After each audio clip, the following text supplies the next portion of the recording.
Hey, welcome to your first module of hazardous material and dangerous goods training. I am sure after our discussion on Friday, y'all are just super excited about getting going and watching these videos. Probably you're watching this on Saturday morning, right when you get up. Maybe you did it on Friday night because you were so excited. Who am I kidding? Nobody wants to watch these videos, but it's necessary in the business that y'all handle, and it is my job to get you some understanding of hazardous materials and dangerous goods, and to know where your resources are when you have a question. At the end of these modules, like I said, you will be certified. I will make sure if I have to work with you one-on-one, I will do so. Um, to our first module that we have is some basic things that just everyone needs to know. Um, this is general awareness part one. So hazardous, and let me stop there when I say hazardous because this is going to come up a lot and they're interchangeable words, but hazardous materials and dangerous goods are the same thing. It's just hazardous materials are what the regulations call them in the United States. All other countries call them dangerous goods. So I will interchange. I'm used to saying hazardous or hazmat, but all of those are acceptable terms. So I use them interchangeably. Probably a good thing if you're dealing with Daimler, if you have any communication whatsoever with Germany, call them dangerous goods because we're the only country that calls us hazardous materials. So that out of the way, there's four parts to this training. And well, there's four parts that people have to be trained and certified in. There's general awareness, which is basically a little bit of everything to give you an idea of what hazardous is, what you need to know basically about it. It's not things you really truly have to study. It's just basic core things. And you'll see when we go through them, especially on this first module, a lot of them are real, just common sense things. So not a difficult module at all. This one should be. Then the other part of training that's more important is function specific, which is kind of nice that regulations say that. So you're looking at, we're looking at two sets of regulations. You've got the 49 CFR, which controls our regulations here in the United States. It's about 1,000 pages. You've got for ocean shipping and shipping internationally, you've got, and these are very heavy, the IMDG code books, and these together are about 1,000 pages. So this training session is broken up into 8 modules, but fortunately, it's only about 25 pages long. So my job is to go in there and pick out the things you need to know. I'm not doing this training for the chemist out there that's trying to determine the exact formula of whether or not something is hazardous or not. My job is to give you an understanding of regulations do exist. There are certain things you should do and be aware of whenever you're dealing with hazardous material, and then to know what the resource is to be able to go find an answer if you don't quite have the answer to it. So you'll I tell people up front also, when you walk away from this training and you pass your test, you're not going to know it all. I've been doing this for 30 years with hazardous materials, and I don't feel like I know a lot of it. Every time I get into the book and do an update on some training, I dig in and find something a little bit new or a little bit peculiar, and I get a lot of calls, at least twice a week, from someone I've trained in the past or our own employees on a situation where I don't know the answer right away. So this is not a learn everything, memorize everything. The idea is when you get through this, you'll have that general awareness and you'll know what you need to know for your specific job. And there are several different jobs out there, and we'll go over those in module 2. Of different responsibilities for different parties. So On this first part, we'll start with something really basic. And oh, one more thing, if I didn't mention it on our intro or whatever, I know you're going to be doing other things. You get distracted while you're watching the video. You think you're listening, and all of a sudden somebody is talking to you or doing whatever, or there's a great play during the game if you're watching this on the weekend, whatever it might be. So to help you out a little bit is when I get to a section and I'm talking about something that more than likely will be on the test, or there should probably, I've got them marked a little bit, so I haven't finished the test yet. Depends on how the training, I adjust it accordingly. But I will give you a little bit of clue. So if you've got the sound in the background and you're not quite listening because you know this section or whatever, but I will hopefully give you a clue by hearing that. So if you hear that bell ring, that means you probably should have your highlighter out. And speaking of which, you need a highlighter. It will save you a lot of time. Now, all this information is condensed, so you don't have to highlight everything on the page unless you're that type. But, you know, more than likely, you're looking at 3 or 4 items on each page. Some of them are a little bit more intense when I say each page, each module. And what I've done, I've set up each module, I think, except for one of them, that all the information is on one page. So some of these things need a little bit more detail because we don't have that live interaction. Some of them I'll probably get through and it will be quicker than an hour. You'll be able to see that before you click on the video of seeing how long it is. But we will have that review time, and I will prepare anything that I think probably should have been added there. Y'all all have my email address. If in the middle of a module, somehow you just got lost, or you just don't quite understand my accent, which I don't think is too bad considering I was born and raised in Charleston, please feel free to send me an email. You find a typo on something and so it doesn't make sense. I'm not perfect on anything. There are probably typos on here. But if you have something or you have a question, now the only thing I ask is if you've got a question on a specific process that you're currently doing for MBUSI or CCUSA, hold those off. You can send them to me and not answer right away, or my answer may be, we're going to look at that in Module 8. Module 8, and that's great if I get some of these questions as I go, because I can adjust. I'm not going to film or record. I shouldn't say film like I'm in Hollywood. I'm not going to record the last module, which is called Automotive Products, which is more geared specifically to the products that y'all are moving in y'all's facilities, probably until the first week, so I get a feel of what people are looking for and maybe get some reaction. I do, if you write down a couple of notes or highlight in blue or a different color or whatever, if you want something to for me to go over in the review, or you want me to ask that question, those are going to be live, so that's when your opportunity to do that. And let me tell you up front too, when you're doing this, the more questions you ask, the more emails you send me, the more you may ask some of your coworkers on something, the more you're going to retain this.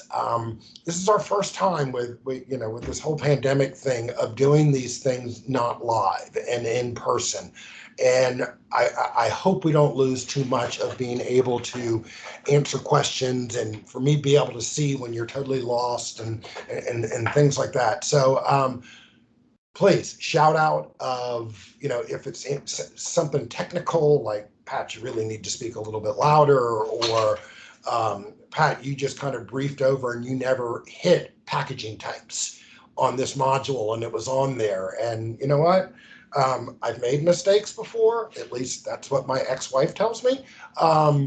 So I'm going to make them again. So let's go ahead and start out with real basic is, what is hazardous? It's kind of simple and common to think about as what is hazardous, but the actual definition is a substance or material that could adversely affect the safety of the public, the handlers, or the carriers during transportation. So what these regulations are doing, really, when you start to get involved with them, they're really giving you every opportunity to move freight that is hazardous with the least amount of effect on other people or your operation. So there's a lot of little loopholes in here that people can get out.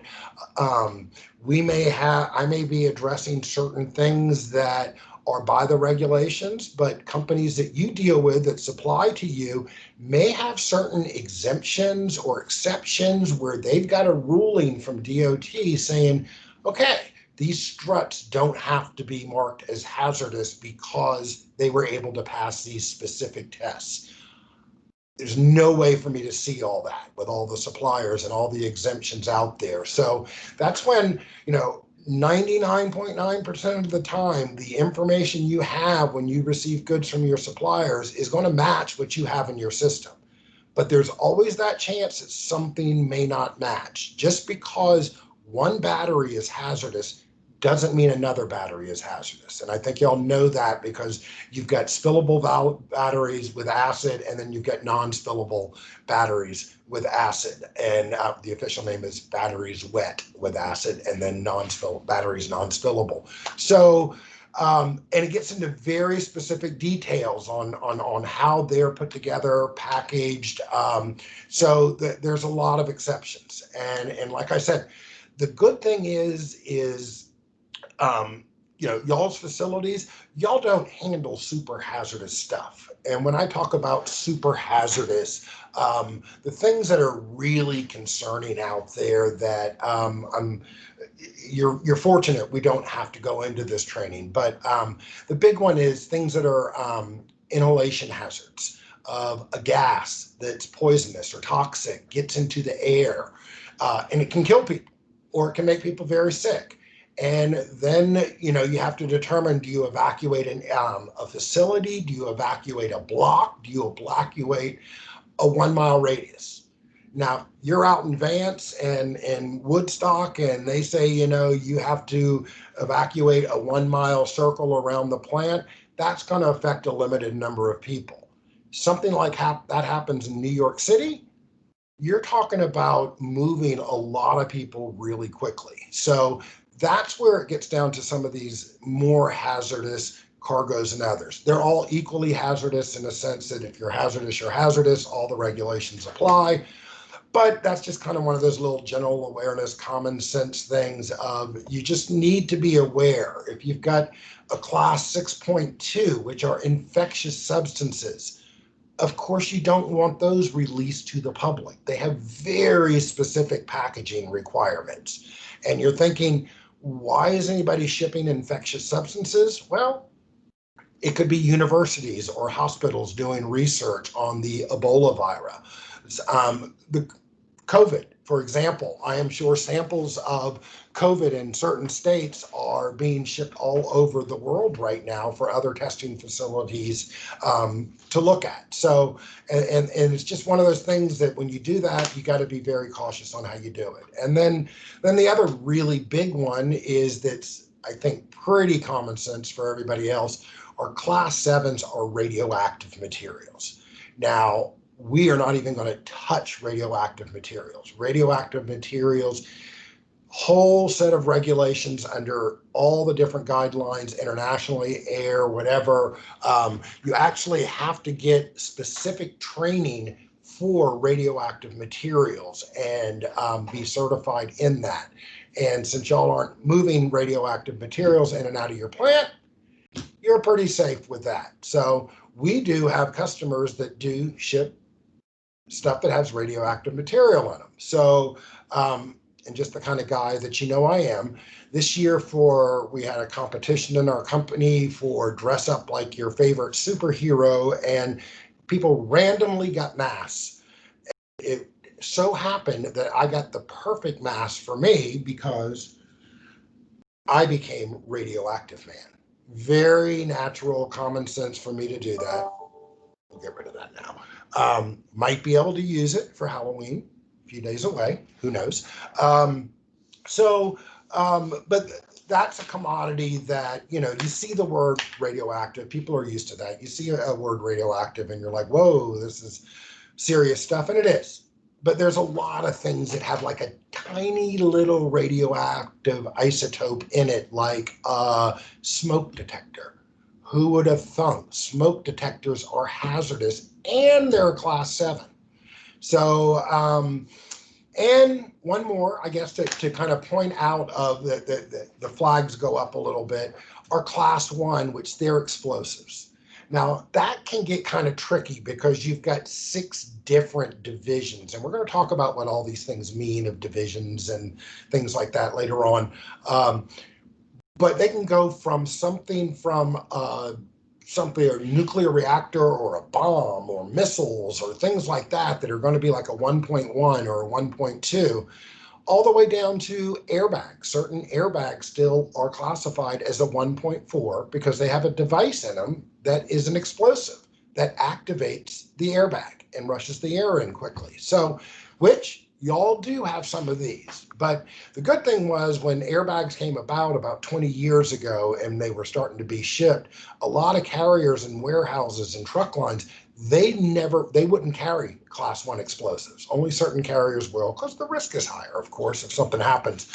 But when they learn that class 1.4, 1.5, 1.6, very minimal hazard, but they're still hazardous. So those are just a couple of flags. And like I said, you've got some product of the 1.4, which we'll get into. And I've got to do a little more studying on that product because most of your airbags are class 9, which is miscellaneous, which when people see class 9, they're like, oh, please, that's dry ice, it's airbags, it's things that didn't fit into another category that really aren't super hazardous, but they're still hazardous and you still have to do some things. So the question we get every now and then from our customers, more often than we should, is my commodity hazardous? And there's only one answer to that question. And the answer is, I don't know. Is this hazardous? I did not make it. I didn't create it. I didn't know what is in it. I wasn't a chemistry major. I can't look at a detailed thing and just determine right or wrong whether it is. Now, these regulations, they do go into that detail of how is something classified as a flammable or how is something classified as a corrosive. And we're going to talk about that in, I think, module 3 or 4 of getting deep down a little bit more into the classes and being able to identify those. So I throw that, you see this stupid little formula up there that I have no idea, and I was a math guy, but I got to my first year of calculus and that ended it for me. So, but I always tell people, if you can figure out this formula that's up there with the big sigma on there, that's on your first sheet, you know what? Maybe you can classify something. Maybe you can determine whether or not something's hazardous or not. But if you can't, don't even try. That's not your job. That's not my job. I mean, there are companies out there and there are chemists out there and people that do that. So, if you'll learn to identify in this training of whether or not something has been determined to be hazardous, but all that steps come way before cargo's ever shipped anywhere. So all that should be already determined. So worrying about whether or not you kind of have to know these properties or that properties, don't worry about that. What you will get is, and some of y'all may be familiar with them, some may not, but there are things called safety data sheets. And here's an example of one right here. We're not going to get into it. That's a whole nother section in a module, and we'll dig into it a little bit. But basically, these are every chemical, every substance or whatever has a safety data sheet. And basically, it tells you what you need to do. and it provides the people in the whole supply chain what kind of emergency responses they need to do. It gives them a little bit more detail of a first responder seeing that there's a certain chemical listed that's 20%, and he knows from his fire training that you don't put water on a chemical like that. It can actually ignite even more, things like that. But it goes into details of the physical data, and then they go into melting points and health effects and first aid, reactivity and storage and disposal. The only thing that's really important when you're talking about what we're doing as far as transporting the goods is whether, what is required when you do transport it. Is it considered hazardous? Just because you have a safety data sheet doesn't mean something's hazardous. There's a lot of things out there that give up the chemical composition, of course, that are not hazardous. And you can think about that with a lot of things that you use in your house and things like that, which we'll talk about some general things on another module also. So, but you just need to be aware that there are these safety data sheets. Most companies will not accept or transport, usually really accept, without a safety data sheet.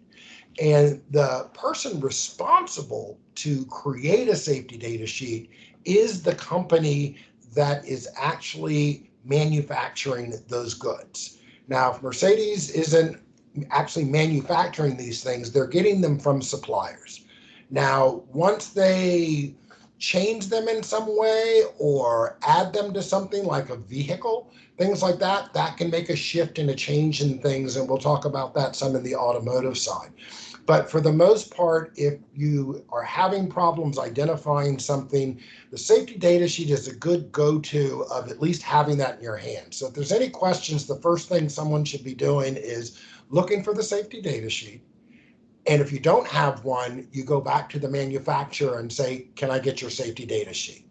Now, there's also a little bit of a trick there. Say you're supplying from ABC airbag company, and you're getting these airbags in and they're not marked as hazardous. And you're thinking, okay, most airbags are a class 9 miscellaneous, come in fine. Every now and then we'll see one that's a 1.4. It might be a bigger type of explosive. It could be a very old model when they were originally classified as 1.4s, or it could show that it's not hazardous at all.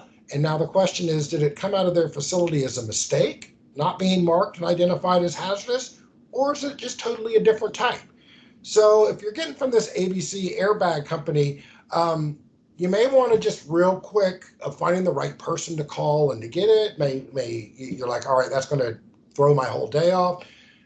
Step number one, that machine out there that miraculously works, I think it's called the Google.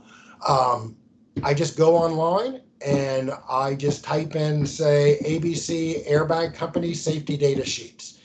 Most companies that ship hazardous has access to their safety data sheets online, and they usually don't require a password or any kind of login to get it. You can just go on and access it.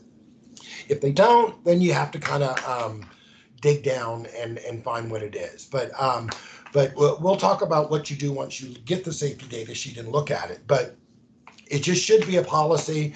I'm sure somewhere in y'all's facility, you have a storage system, probably online, of where all your supplier safety data sheets are. So it's good to know that, find that out of where something is, because just in case something has a question, maybe you'll find the answer on that safety data sheet. So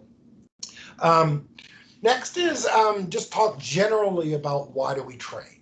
I showed you the couple of regulations books. There's a lot of regulations when it comes to hazardous material and dangerous goods. So that's one reason why we train.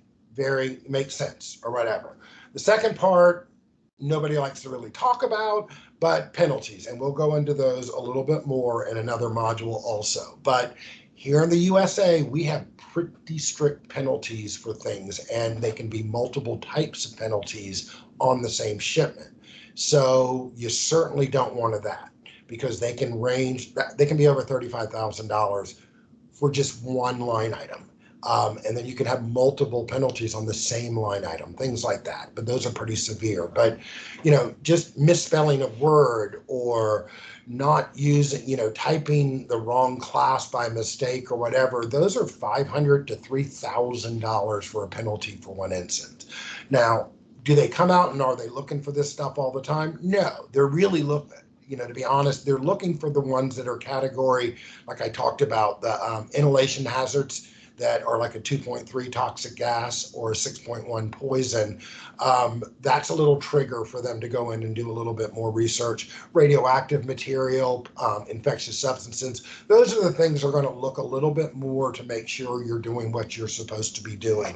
So, and usually when DOT comes up, if the intent and things are going right and someone just made a typo, usually you get that slap on the hand warning and they want to see procedures within 30 days to try to prevent it. So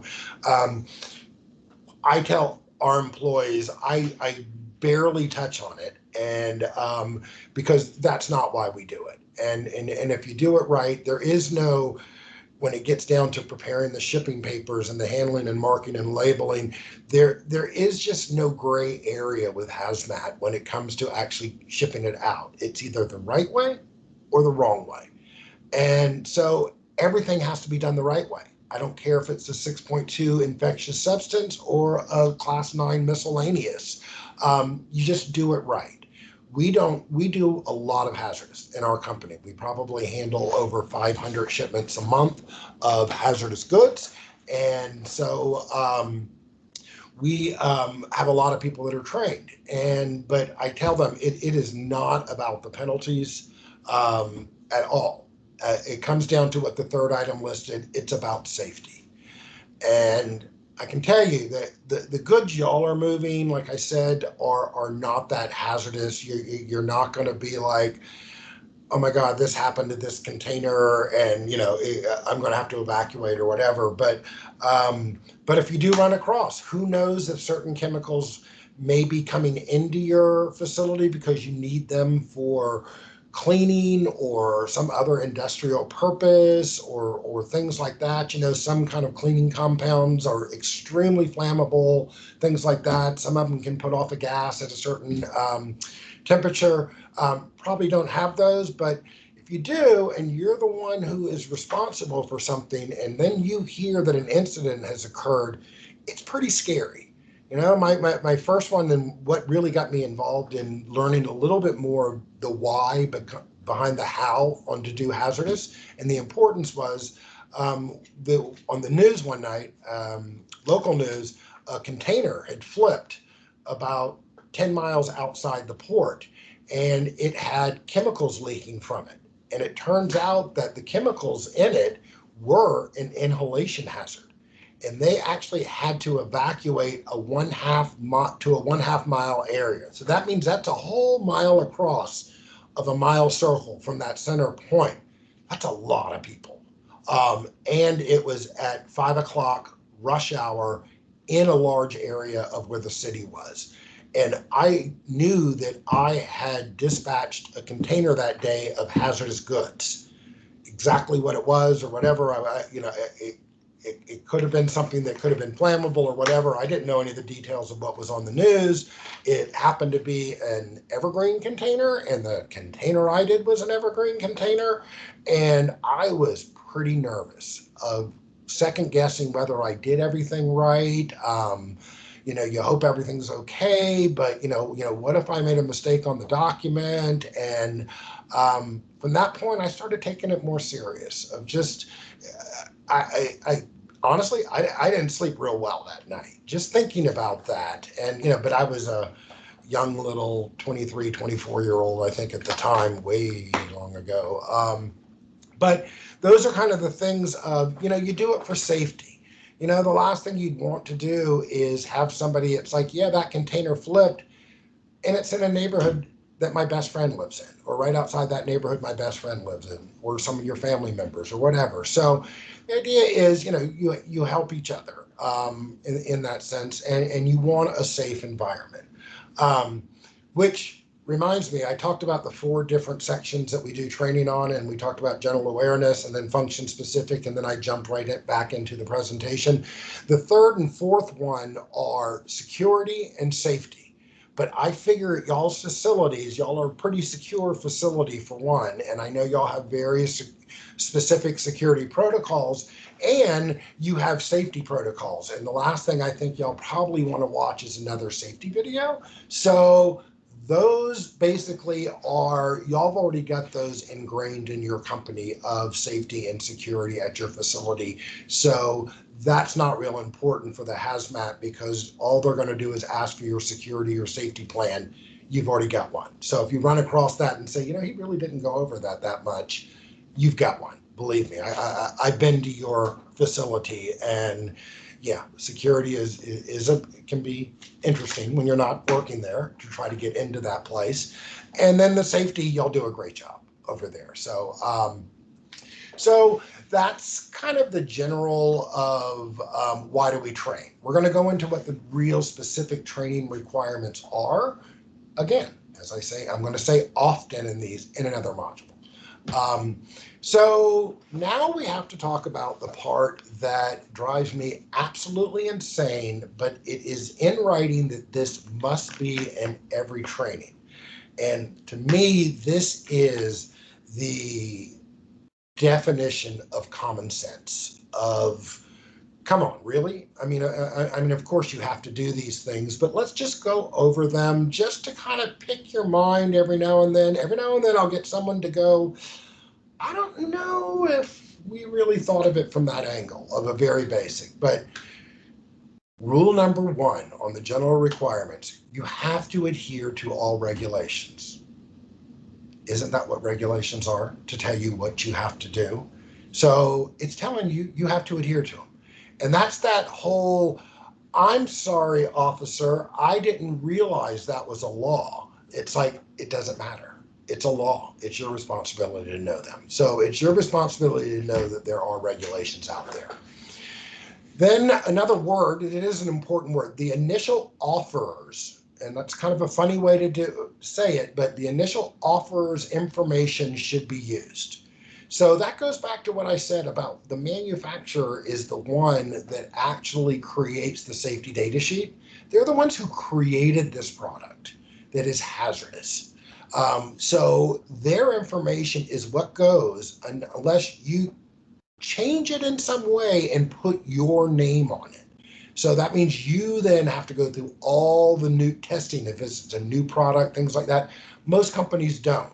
Now, if you receive a shipment of airbags in one type of packaging and you transfer them to another, which I know they do over at CCUSA, then that you can still use their safety data sheet. You haven't changed the product, you're changing the packaging. And as long as you're compliant with the packaging, that's all fine. But the idea is it's really a safety net for everyone. It's like if anything goes wrong, we go back all the way to who originally offered it. And if any of y'all know what root cause analysis is, where did that first mistake happen? Because when people talk about liability, that's where the courts go to. So, and just the word offerer, it's actually a good word. It's the person who offered or placed the goods into transport. So, and when we're talking about, actually, I won't go there yet. I can go there on another story in another module. So the next thing, you have to adhere to any exemptions and special permits. So some companies go out there and they get specific and exceptions so that they can do things a certain way or move it a certain way or don't have to ship it as hazardous. You have to adhere to that. Just like it's wrong to ship something that's hazardous and show it as non-hazardous, if you've got something non-hazardous and ship it at hazardous, same strict regulations can apply, meaning that you can't do that. Because if you've got stuff marked hazardous and it's not, like you use an old box that some paint came in and they've got class 3 labels on it, and you ship something out that's totally not hazardous back out and you forget to take those labels off showing it's flammable, Well, if somebody drops that box and they see any kind of liquid, they're going to think this flammable liquid, there's been an incident, and they're going to call a hazmat team in. And there's going to be thousands of dollars for this hazmat team. You're going to be responsible, and then they'll hit you with a fine saying, you put this in here, you caused so much chaos around here or whatever, and you're responsible. So just as important, and I'm not sure what y'all's policy is for reusing boxes, things like that, but we do run into that with some customers sometimes that, a lot of customers are like, we don't reuse boxes. It's just not worth it if we're dealing with hazardous, non-hazardous things. So the only time I do know that some people do keep boxes, like we run the shipping department in plant number 1.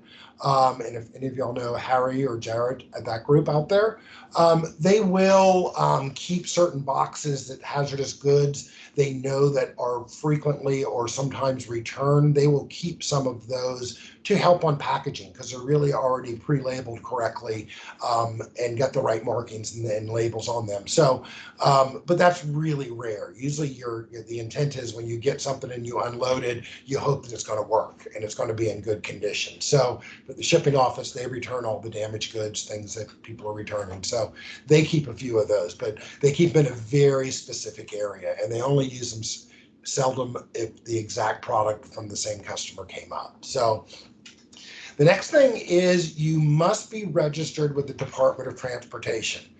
Y'all are. I checked on there. Somebody in your company is responsible for this. You're not, but basically, just so you know, everyone out there who handles hazardous materials, the truck lines, the steamship lines, the shippers, the warehouses, if you're touching it and you're moving it, you need to be registered with the Department of Transportation. And it's not cheap either. They use it for training expenses, things like that. But it's just something that when you're dealing with people moving hazards, they have to be registered. And it basically puts you in a data bank that pops you up for audits every now and then. Audits are really rare, actually, for hazardous goods, unless you're moving one of those high-risk commodities I talked about earlier. You can't offer or accept cargo that's not compliant. Yeah, okay. That's where some of the areas I find in warehousing facilities or manufacturing facilities when they're receiving goods from suppliers, they don't always train the person who is checking off when they're unloading that truck or that container coming in of what the goods are to make sure they're compliant at that time.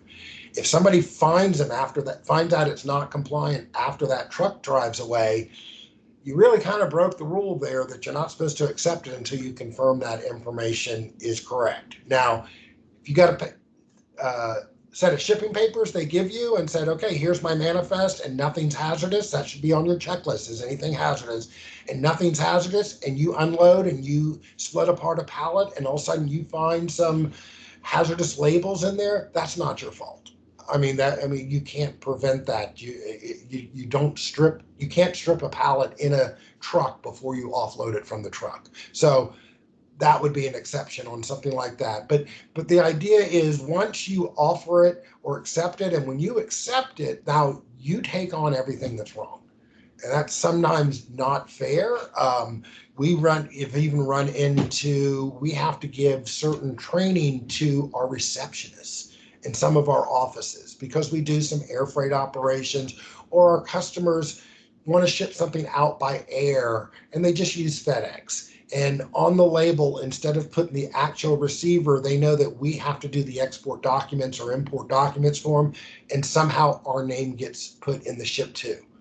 So we just get a FedEx thing, but now, since we made the mistake before with something, if it's got a hazardous label on it, we just don't accept it. We just tell FedEx or whatever, unless we had something. I had something one time that had to be shipped to me that did have hazardous in it, and I had a specific advised to the receptionist that she was to call me immediately and for me to verify the hazardous information. I'm not going to train her that deep on doing all the hazardous stuff, but that's that general awareness of who's out there. You know, is it that person who's sitting there checking off things as they come in? Do they need to know? Do they know what a hazardous label looks like? Do they know those diamonds mean hazardous when you see it on a box? That if it's not on their manifest that way, it's like, okay, yeah, you're right. I've got a class 9 substance coming in here. Fine. It was a class 9 label. They have those label charts up there. We're going to talk about some of those a little bit later on this example in this module. So we, sorry, lost my train of thought. So you can get those, you can hang those up near the doors of the receiving terminals, things like that. Really good to have up in case DOT ever does come in and do an inspection. They love it when your things are hanging up out there. So packaging material, carrier must comply with the offeror's information. So if they tell you it's a certain way, you have to do it the way they say it. Or you don't move it or handle it until you get whatever the question you have about it figured out. It's very rare that's going to happen. Packaging material must be compliant. Yeah, I mean, if they've got specific requirements for packaging, you don't pick a box that has even a scuff on it for hazardous goods. You just don't. It's not worth it for someone to even question. You want to use good, clean boxes. Packaging must be tested. Everything y'all buy at your facilities, I believe, are tested.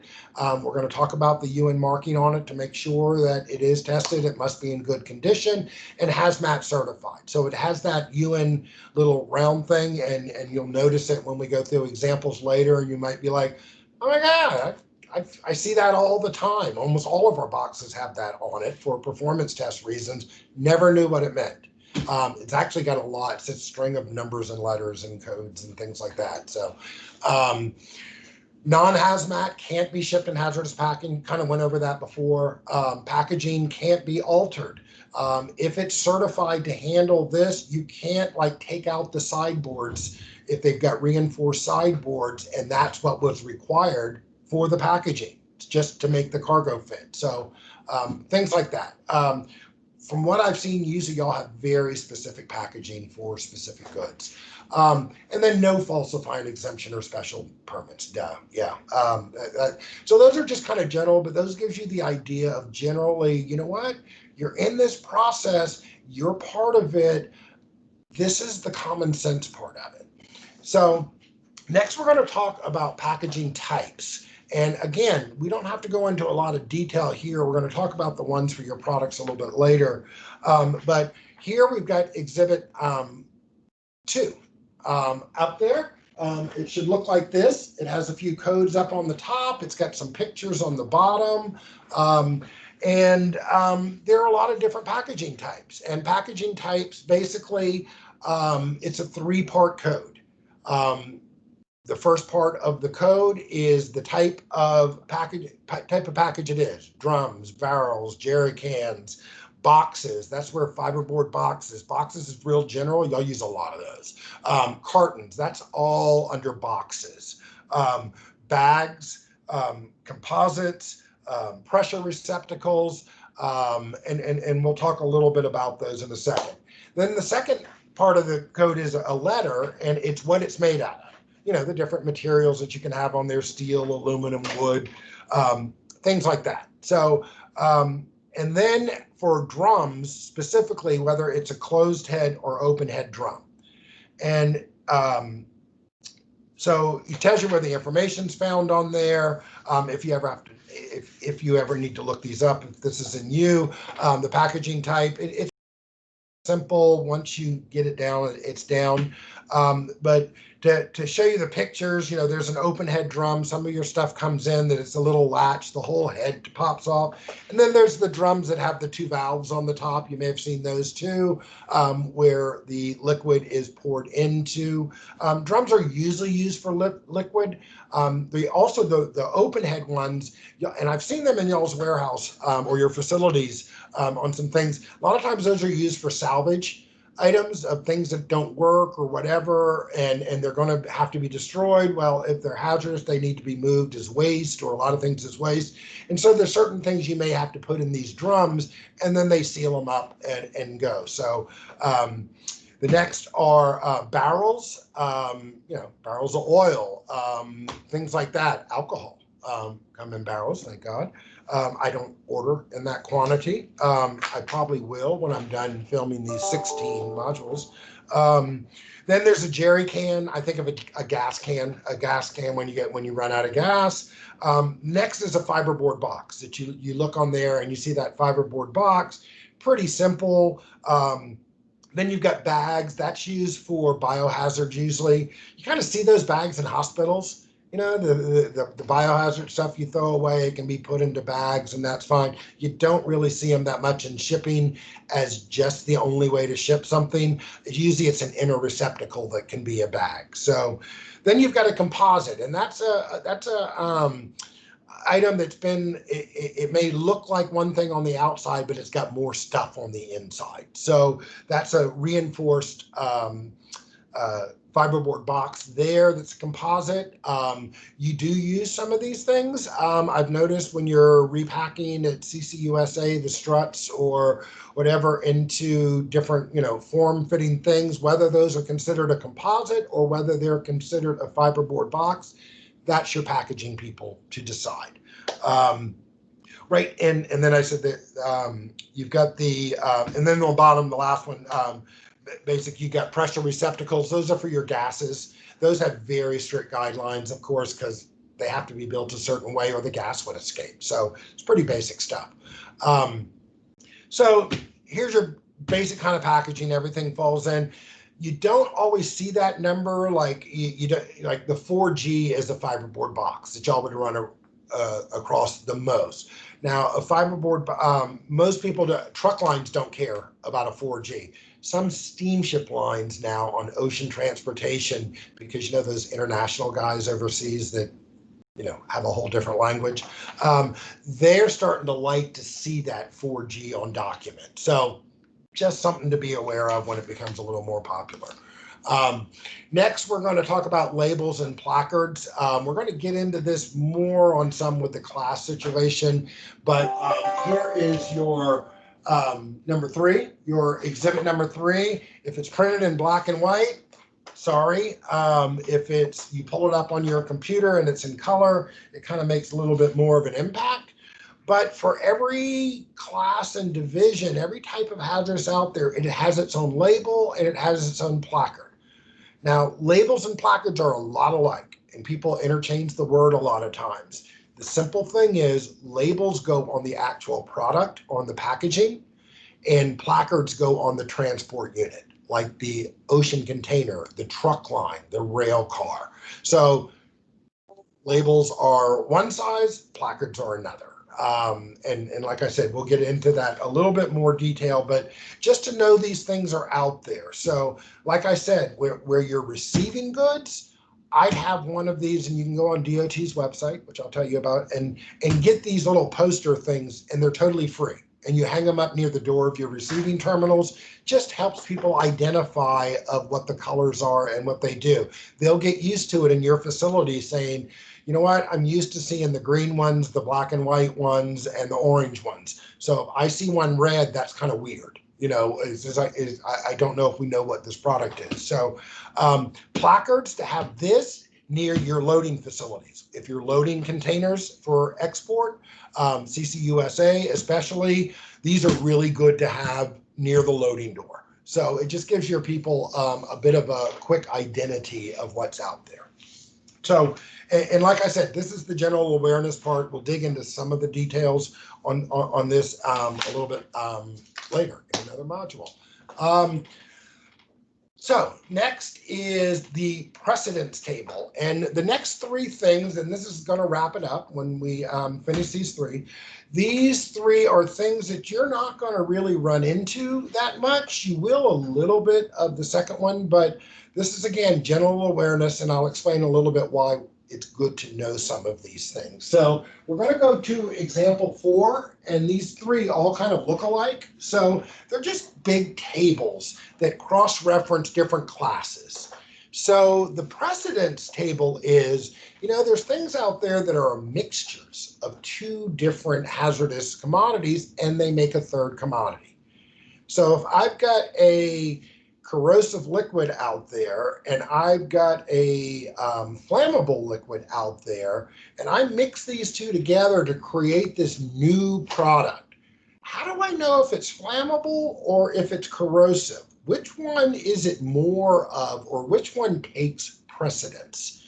So that's what you're looking for. If you look at this chart, and sorry for turning it around on you, but when you look through it, I've got it blocked out where you've got a class 3 packing group 3. It said, don't get upset because you don't know what some of these stuff means yet. We're getting there, but and then you've got a class 8 packing group 2 liquid. And so you cross-section those 2, and so it says 8. So this is more corrosive than it is flammable. Just so you know, because some commodities come in, I don't think y'all have any that I've seen so far that have more than one class. So you need to know which one is the primary hazard and which one is the subsidiary hazard. So just so you know it's out there, you don't really need to use this. This is the guy that's manufacturing it and creating the thing that uses it. But it's good to know why are there 2 numbers in the class section and one's in parentheses. We'll talk about. Just gives you an idea. Okay, this is a mixture of some kind. So I just need to know that, of general awareness. I don't need to know how to come to find it, to determine it, whatever. That's none of that is your job. You just need to know that it's out there, and you just kind of need to be aware of it.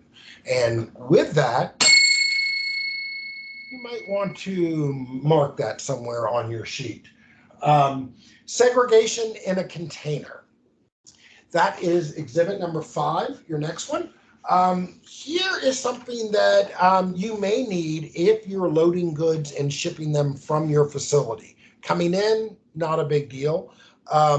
But if you've got, a container can have several classes in it. Like when you ship out to Russia on the CCUSA, you're putting airbags, you're putting struts, you're putting batteries, things like that. It's like, and the question is, can I put them in the same container? And if I do, how far apart do they need to be? So, and again, this is a little bit of common sense on some of these things with it, but you should always check that when you have multiple. So you check it one time, like you go through all, like we're going to go over all your commodities, and I believe all of yours are like, wait a minute, all this stuff can be shipped with everything that we ship. The worst thing that you have is you do have a 1.4 somewhere. Like I said, I'm not sure. I'm sure it's a type of airbag or whatever. But if you just look at that line of explosives, the third one down, that's a 1.4. When you go across, it's got like X's in it, which X's are okay. So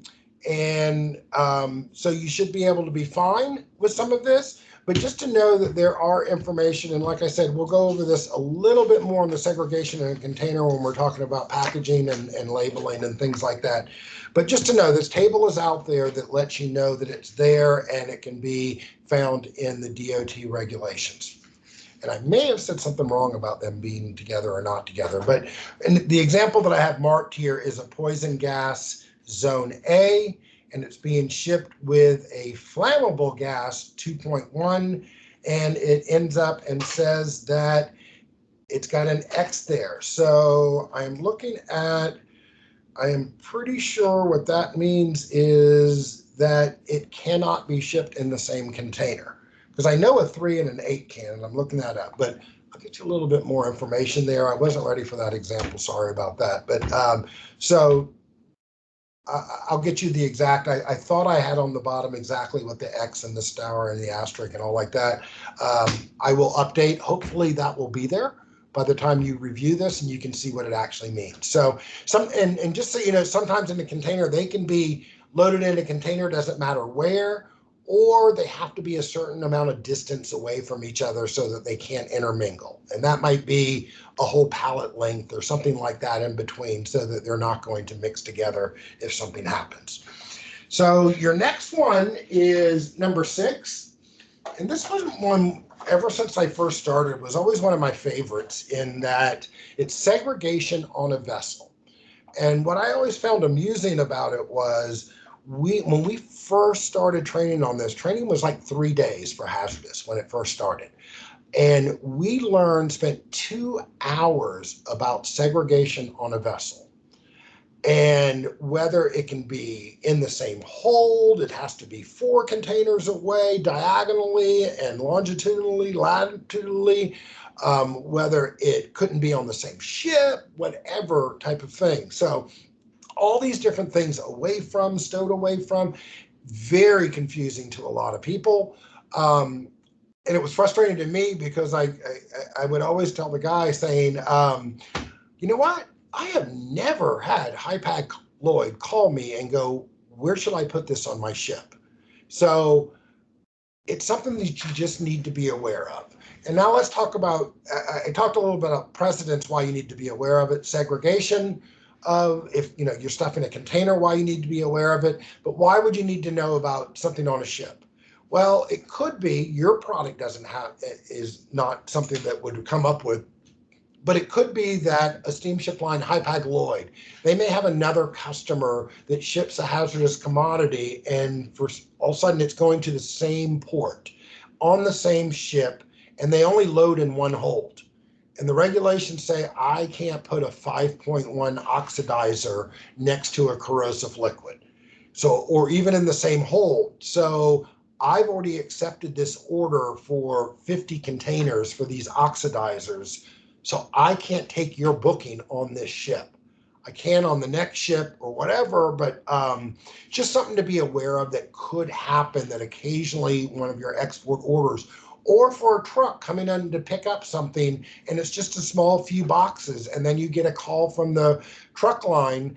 I mean, y'all are big. They have several trucks that could change out or whatever, but other customers would have saying, you know what, our driver in your area today, this afternoon, there's no way that he's going to be able to pick that up because he's already got this class of product in his truck and he can't mix those 2 hazardous in the same truck. But I can guarantee I'll pick it up in the morning. Or if you need to find another truck line to get it today, just let me know and we'll cancel it for tomorrow. So those are just some things that could come on and happen. So that's it. This is what the training is going to be like and about. It's not going to be real difficult. We will get into some details on some other modules, on some things. You notice I only rang the bell one time. General awareness is hard to test on just because a lot of it's common sense and some things. And I save it for more of the stuff you're really going to use every day. So, and reiterate again, if you don't get it, watch it again, shoot me an email if you didn't quite get it. But yeah, and I hopefully I mentioned this in the intro or whatever. Some people are people that feel like they don't take tests well. They worry about that. That's the last thing you should worry about, is this test. I do my tests so that you can find the information in the packet of information. We're only talking about 25 pages. I'm not going to send you through the books and doing those. We're going to use some examples out of the books and being able to do something. But the idea with me with Hazardous is that you get this awareness that that information is there. I know how to go get it and I know how to look it up. I'm going to have to read it again. I didn't quite get it.